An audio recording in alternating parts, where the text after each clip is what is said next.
Artıq mən xoşumuzda ki, bu xar bölümümüz işğaldan azad olmuş torpaqlarımızda bitir. Davam edək. Əslən Ağdamdan olan bütün qanıyla, zanıyla vətəni sevən əfsanəvi kəşfiyyatçı xanım ləqəbli Cizir Əhmədov Bahadur haqqında söylədiklərini dinləyək.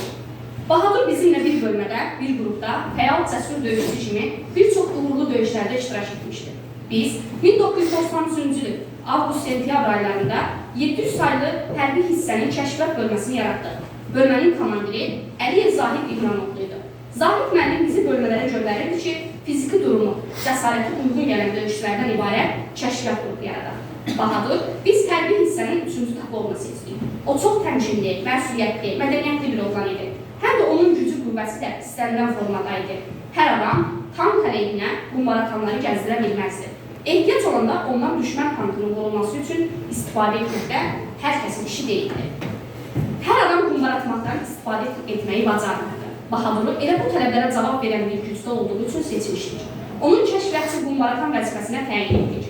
Bahadur, bölmədə şəxsi heyətin içərisində həm nizam-intizam məsələsinə, hərbi xidmətin münasibətinə görə xüsusilə seçilirdi. Bölməmizdə mənim bildiyimə görə 50-60 nəfər şəxsi heyət vardı. Çox səsi, düşmən arxasına keçə bilən, düşmənlə üz-üzə gəlib, rəşadətlə döyüşə bilən gücdə olmasa da, içərimizdə 15 nəfər belə adam var idi ki, onlar həqiqətən kəşfiyyatçı olaraq bu işin öhdəsindən gəlirdi. Həmin o dediyim arxayınlıqla güvənilə bilən oğullardan biri də Bahadur idi. Bahadur bizimlə bir neçə uğurlu əməliyyatlarda iştirak etmiş, qəfil düşmən mövqelərinə, obyektlərə basqın planlarını həyata keçirmişdi. Fidan. Sən vətən oğluydun, vətən qeyrətli, sənin igidliyin hər yer qədərli, gedərdin hamıdan öndə irəli, igid şəhidisən, evin bahadır, şəhiddir ölməyək birin bahadır. Dedin ki, Qarabağ daradı gedim, oradan gəlməlidir mənim də səsim. Dözmərəm işğalda qalib elin, gəlib kəşfiyyatçı yolladın sənə, ağır döyüşlərdən keçdim vətənlə. Atın qardaş deyib sənə haylayır, məzarın üstünə qərənfil qoyur, hər yana gəlsən yoxlayır, igid şəhidsən, elin bahadır, şəhidlər ölməyib, bilin bahadır. 1995-ci ilin aprel ayında Ağdam rayonunun Əhvəqalı kəndində əməliyyat tapşırığını yerinə yetirməli idi. Həmin kənddə bizim postla düşmən postu arasında 150-200 metr məsafədə bir ev vardı. Ermənilər gecə o evə girib, oradan gözlənilmədən qəfil bizim posta atəş açırdılar.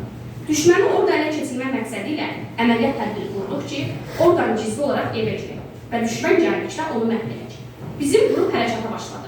Mən və 3 nəfər qrup üzvü həmin istiqamətdə irəlilədik. Kiçik bir qrupla Bahadur və bir neçə nəfər arxada atəş təminatı qrupunda qaldı və iri çaplı silahla, qumbaratanla bizi düşmən qüvvələrindən qorumaq üçün özünə mövqe seçib mövqələndi.